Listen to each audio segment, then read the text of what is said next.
तो guys number 10 पर जो एनीमे है उसका नाम है सेनगोकू बसारा, जिसे आप लोग बोल सकते हो समुराई किंग्स। तो ये एनीमे की स्टोरी कुछ इस तरह की गाइस, जापान में सेनगोकू पीरियड चल रहा होता है और उस समय बहुत सारे वैसे समुराई लोग होते हैं जो एक दूसरे के बीच में लड़ते हैं, मतलब एक आपस में ही लड़ते हैं, एक दूसरे का राज्य हड़पना चाहते हैं। तो उसी में नोबुनागा नाम का एक मतलब वॉरियर होता है जिसे मतलब जापान पे पूरा कब्जा करना होता है। अब जापान का जो राजा होता है जिसका नाम है मतलब शिंगेन तोकेदे, तो उसका जो एक वॉरियर होता है जिसका नाम है सनादा युकीमुरा, जो हमारा मेन कैरेक्टर है, तो मतलब वो बहुत अच्छा फाइटर होता है। तो उसे भेजता है मतलब उसे रोकने के लिए नोबुनागा को। और नोबुनागा गाइस बहुत खतरनाक आदमी होता है, वो किस पे भी मतलब चाह लेता है एक बार तो उस पर कब्जा करके रहता है। और यही हाल वो मतलब जापान के साथ भी करना चाहता है, पर जो शिंगेन तोकेदा है वो उसे रोकना चाहता है और हमारे मेन कैरेक्टर को भेजता है उसे लड़ने के लिए। तो इसमें ये देखने लायक होगा कि हमारा मेन कैरेक्टर क्या उसे जीत पाएगा, क्योंकि इसके पास बहुत बड़ी आर्मी होती है नोबुनागा के पास। तो गाइस ये बहुत ही अच्छी एनीमे है, इसकी रेटिंग 7.48 की है, ये 2009 में एड हुआ था, इसके टोटल 12 एपिसोड्स हैं।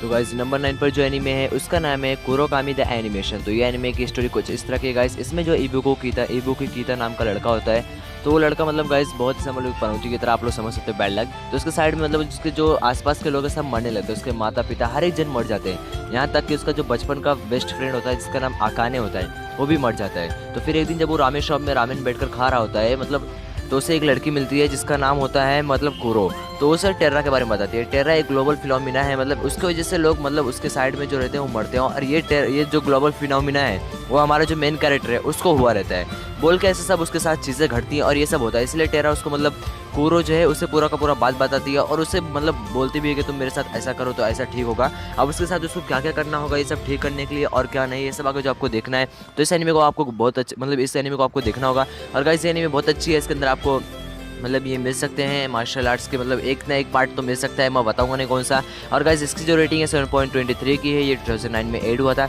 और इसके टोटल 23 एपिसोड्स हैं। गाइस नंबर 8 पर जो एनीमे है उसका नाम है होकुतो नो केन। तो गाइस ये एनीमे गाइस क्लासिक एनीमे मेरा फेवरेट एनीमे है और गाइस मुझे ये एनीमे बहुत पसंद है। क्यों? क्योंकि इस एनीमे की स्टोरी कुछ इस तरह की है ही।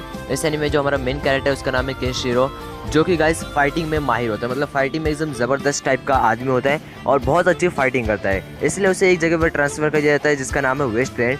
और वहाँ पर जाने के बाद गाइस उसको मतलब शिन के नामक व्यक्ति है उसे मतलब ढूंढना होता है। अब शिन को क्यों ढूंढना चाहता है, उसका एक रीज़न ये है कि उसने मतलब जो हमारा मेन कैरेक्टर उसकी गर्लफ्रेंड को मतलब किडनैप कर है जिसका नाम यूरिया है, और शिन को मतलब वो ढूंढना चाहता है। और शिन को ढूंढने के लिए उसे बहुत सारे मतलब मिशंस पार करने होंगे, रास्ते में जो एडवेंचर करेगा उसके बीच में उसे बहुत सारे खतरों का सामना करना पड़ेगा। तो ये सब गाइस अगर जो आपको देखना है मतलब शिन को मतलब क्या पकड़ पाएगा हमारा जो मेन कैरेक्टर है, अपनी गर्लफ्रेंड को छुड़ा पाएगा, ये सब अगर जो आप देखना चाहते हो तो इस एनीमे को एक बार आप लोग जरूर देखें। इस एनीमे की जो रेटिंग है 7.96 की है, ये 1984 में एड हुआ था और इसके टोटल 109 एपिसोड है, मतलब 109 एपिसोड्स।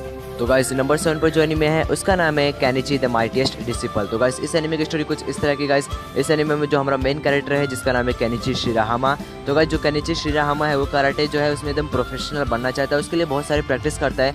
और वो इसलिए प्रैक्टिस करता है क्योंकि उसे क्लब ज्वाइन करना होता है, उसके स्कूल में जो कराटे क्लब है, तो बहुत प्रैक्टिस करता है। पर जब वो क्लब ज्वाइन करने जाता है तो क्लब में जो अब उसके बड़े मतलब जो उससे सीनियर वाले लोग होते हैं उन लोग उसे धक्के मार के उस क्लब से निकाल देते हैं। उसके बाद ये बहुत गुस्सा होता है, तो उसे एक लड़की मिलती है जिसका नाम है मियो फुरिनजी, जो उसे अपने गांव लेके जाती है जिसका नाम रियोजन पाकू है। तो उस गांव में जाने के बाद गाइस वो डोजो से मतलब ट्रेनिंग लेता है और ट्रेनिंग लेने के बाद एकदम मास्टर हो जाता है कराटे में। उसके बाद वो अपने अपर क्लास को आकर मतलब चुनौती देता है और उन्हें हराता है। उसके बाद ये जो बात है रैग्नारॉक नाम के एक ग्रुप को पता चल जाता है और उन लोग इससे लड़ने के लिए आते हैं। तो मतलब क्या आप केनिची एकदम खतरे में आ चुका है और उससे वो कैसे बचेगा, ये सब अगर जो आपको देखना है तो इस एनीमे को आपको देखना होगा। इसकी जो रेटिंग है 8.21 की है, इसलिए 2006 में एड हुआ था और इसके टोटल 50 एपिसोड्स हैं। तो गाइस नंबर 6 पर जो एनीमे है उसका नाम है कतानागतारी। तो इस एनीमे की स्टोरी गाइस बहुत अच्छी है और ये बैडेस्ट एनीमे भी आप लोग इसे समझ सकते हो। तो गाइस इस एनीमे में होता क्या है, इसके जो मतलब जिसका पीरियड है वो जापान के स्टोरी पीरियड मतलब एडो पीरियड का होता है। तो उस टाइम पे एक लड़का होता है मतलब जो मतलब क्योतारियो जो है उसे एक टेक्निक आती है, जो हमारा मेन कैरेक्टर उसे क्योतारियो नाम की एक टेक्निक आती है, जिस टेक्निक से वो अपने आप को पूरा मतलब शॉर्ट की तरह बना लेता है और पूरा का पूरा शॉर्ट की तरह ऐड करता है। तो उसे एक लड़की मिलती है जो उसे कहती है कि तुम्हें 12 जो लेजेंड शॉर्ट है वो उसे तुम्हें ढूंढना होगा। तो उस बात के लिए हाँ कर देता है। वो इसलिए हाँ नहीं करता कि लड़की बोली है, बल्कि उसके लिए हाँ करता है क्योंकि उसको लड़की में इंटरेस्ट था, इसमें नहीं।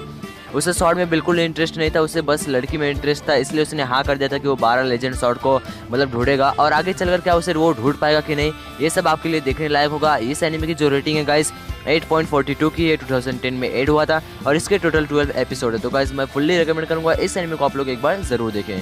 तो गाइस नंबर 5 पर जो एनीमे है उसका नाम है यू यू हाकुशो। तो गाइस ये एनीमे बहुत अच्छी है। इसकी स्टोरी कुछ इस तरह की गाइस, इसमें यूसुके नाम का लड़का होता है जो कि 14 साल का है, जो कि हमारा मेन कैरेक्टर है। तो एक दिन जब वो रास्ते पे जा रहा होता है तो उसके सामने दिखाई देता है कि एक लड़का कार के सामने आ गया है। तो उस लड़के को बचाने जाता है, पर उसमें वो लड़के को बचा लेता है पर खुद नहीं बच पाता है। तो मतलब उसे दो लोग मिलते हैं, इसका नाम कोइनमा और हियर है। उन लोग उसे बोलते हैं अगर जो तुम फिर से अपनी लाइफ वापस पाना चाहते हो, फिर से जिंदा होना चाहते हो, फिर से मतलब अच्छी लाइफ जीना चाहते हो, तो तुम्हें कुछ टास्क पूरे करने होंगे और उस टास्क में तुम्हें डेथ गॉड की मदद लेनी होगी। अब डेथ गॉड का नाम होता है बोटेन, जो कि एक लड़की है और जिसके सब मदद लेकर इसे बहुत सारे टास्क जो मिलते हैं उन्हें पूरा करना होता है। तो गाइस क्या है मतलब जो यूसुके है वो ये सब काम पूरे कर पाएगा? अगर जो ये सब आपको देखना है तो ये एनीमे आपको एक बार जरूर देखना होगा। इस एनीमे की रेटिंग 8.48 की है। ये 1992 में एड हुआ था और इसके टोटल 112 एपिसोड्स हैं। तो गाइस नंबर 4 पर जो एनीमे है उसका नाम है समुराई चैंप्लू। तो इस एनीमे की स्टोरी कुछ इस तरह की गाइस, इसमें एक फुकाजुमी नाम की एक लड़की होती है जो कि एक टी हाउस में काम करती है। तो उसमें काम करते करते गाइस इसका एक बैड लक होता है क्योंकि इसके ऊपर चाय गिरा देती है। तो एक दिन क्या होता है, समुराई के मतलब कुछ समुराई के ग्रुप वहाँ पे चाय पीने आते हैं और उनके ऊपर गलती से चाय गिरा देती है। तो उन लोग समुराई वाले से हैरेस करते हैं, परेशान करने लगते हैं। तो उसी में जो हमारा मेन कैरेक्टर है वो आता है जिसका नाम मुगेन है। तो मतलब बहुत अजीबोगरीब तरीके से फाइट करता है। उसका पूरा जंगली स्टाइल होता है फाइट करने का। तो उन लोग से फाइट करके उनको हरा देता है और फाइट करते करते ब्रेक डांस करता है। मतलब बहुत कॉमेडी टाइप का है वो। तो ये सब करता है। तो गाइस एक दिन जब वो बैठा होता है उसे टी हाउस में, तो उसके सामने एक और आदमी आता है जिसे वो जानता नहीं, जिसका नाम रोनिन जिन है, जो कि एक मतलब शॉर्ट फाइटिंग में एकदम माहिर होता है। तो उसे लड़ने के लिए चैलेंज करता है। अब इन दोनों की लड़ाई होती है, बहुत घमासान लड़ाई होती है। और उस लड़ाई में क्या होता है कि जो मतलब जो वो उसकी दुकान है, जो टी हाउस है, वो पूरा का पूरा खत्म हो जाता है। और उधर ही साइड में एक लड़का होता है जो कि मतलब बहुत माने जाने रॉयल फैमिली का लड़का होता है, उसकी डेथ हो जाती है इसी लड़ाई में। इसलिए वहाँ का जो राजा होता है वो इन दोनों को मतलब जेल में डाल देता है। अब उसके बाद मतलब इन दोनों खुद को मतलब प्रूफ कर पाएंगे या जेल से भागेंगे, क्या करेंगे या मारे जाएंगे, ये सब अगर जो आपको देखना है तो ये एनीमे एक बार आपको जरूर देखना चाहिए। इसकी रेटिंग 8.50 की, मतलब इसकी रेटिंग बहुत ज़्यादा है गाइस। और 2004 में एड हुआ था और इसके टोटल 26 एपिसोड्स हैं। गाइस नंबर 3 पर जो एनीमे है बहुत ही कमाल के एनीमे है जिसे हर एक इंडियन ओटाकू जानता होगा, जिसका नाम है नारुतो। तो गाइस इस एनीमे के बारे में ज़्यादा एक्सप्लेन करने की जरूरत बिल्कुल नहीं है, फिर भी जो लोग नहीं जानते उनको मैं एक्सप्लेन कर देता हूँ। तो इस एनीमे में गाइस एक जो हमारा मेन कैरेक्टर नारुतो है उसे मतलब होकागे बनना होता है अपने विलेज का। और होकागे बनने के लिए मतलब उसे बहुत अच्छा निंजा बनना पड़ता है। और निंजा बनने के लिए उसे बहुत सारी ट्रेनिंग करनी पड़ती है। पर इसके पास मतलब इतनी पावर नहीं होती, इसके पास इतनी जुस्सू नहीं होती कि ट्रेनिंग कर सके इतने अच्छे से। और ट्रेनिंग भी नहीं कर पाता, मतलब ये अपने जो स्कूल का एग्जाम होता है वो भी पार नहीं कर पाता है निंजा का। तो इसलिए इसे बहुत दुखी होता है। अब ये क्या होकागे बन पाएगा, ऐसा अगर जो आपको देखना है तो यानी में एक बार आपको जरूर देखना होगा। और इसकी जो रेटिंग है 7.90 की है। 2002 में एड हुआ था और इसके टोटल 220 एपिसोड्स हैं। गाइस मैंने इसके बारे में ज़्यादा एक्सप्लेनेशन क्यों नहीं दिया, क्योंकि बहुत सारे लोग जो हमारे इंडियन ओटाकू है उन्हें इसके बारे में मालूम है, इसलिए मुझे ज़्यादा एक्सप्लेनेशन देने की जरूरत बिल्कुल नहीं है। तो गाइस नंबर 2 पर जो एनीमे है जिसका नाम है हाजिमे नो इप्पो। तो गाइस ये जो एनीमे है बहुत कमाल के एनीमे है। इसकी कहानी कुछ इस तरह की गाइस, इसमें माकुनोची इप्पो नाम का एक लड़का होता है जो कि अपना मेन कैरेक्टर है, मतलब प्रोटैगनिस्ट है। तो मेन कैरेक्टर जो है गाइस एक दिन क्या होता है, मतलब उसे हर एक दिन उसके जो क्लासमेट वाले हैं उसे हर एक दिन बुलिट करते हैं, मतलब उसे परेशान करते हैं, उसे मारते पीटते हैं। तो ये एकदम परेशान हो जाता है। तो एक दिन जब उसे लोग बुलिट कर रहे होते हैं, उसके क्लासमेट वाले से परेशान कर रहे होते हैं, तो उसे एक आदमी बचाता है जिसका नाम है ताकामुरा मामुरू। तो वो जो है आदमी जो है एकदम प्रोफेशनल बॉक्सर होता है। तो जो मतलब इप्पो है वो उसे रिक्वेस्ट करता है तो मुझे बॉक्सिंग सिखा दो। तो मुझे बॉक्सिंग सिखाता है, उसे बोलता है कि मैं तुम्हें 1 हफ्ते का लिमिट देता हूँ, तुम ये सारे टेक्निक को सीख लोगे, जो तुम नहीं सीख पाए तो मैं तुम्हें बॉक्सिंग नहीं सिखाऊंगा। और इप्पो जो है इतनी मेहनत करता है कि वो टाइम के अंदर ही पूरा सीख के दिखा देता है। और उसके बाद इप्पो की जर्नी शुरुआत होती है, मतलब विगन होता है वर्ल्ड के बॉक्सिंग चैंपियन बनने के लिए। तो गाइस ये बहुत ही अच्छी एनीमे है, इसको आप लोग को मैं रिकमेंड करूंगा एक बार जरूर देखें। इसकी रेटिंग 8.79 की है। 2000 में एड हुआ था और इसकी जो टोटल एपिसोड है 75 है। तो गाइस ये एनीमे एक बार आप लोग जरूर देखें, बहुत अच्छी एनीमे है। तो गाइस नंबर 1 पर जो एनीमे है उसका नाम है ड्रैगन बॉल जी। तो गाइस इस एनीमे का एक्सप्लेनेशन मैं बिल्कुल नहीं देने वाला हूँ, मैं कतई नहीं देने वाला हूँ। क्यों? क्योंकि इस एनीमे के बारे में गाइस ज़्यादातर इंडियन ओटाकू ने हर एक इंडियन ओटाकू को मालूम है, जो कि ओटाकू ने उसे भी मालूम है इस एनीमे की स्टोरी। तो गाइस इसके बारे में मैं ज़्यादा एक्सप्लेन नहीं करूँगा, बस थोड़ा बहुत इन्फो दूंगा। इसकी रेटिंग गाइस 8.30 है और ये 1989 में एड हुआ था और इसके टोटल 291 एपिसोड है। और गाइस इसका एक्सप्लेनेशन देने की जरूरत नहीं, क्योंकि बहुत सारे लोग को इसकी स्टोरी मालूम भी है और बहुत सारे लोगों ने इसको देखा भी होगा।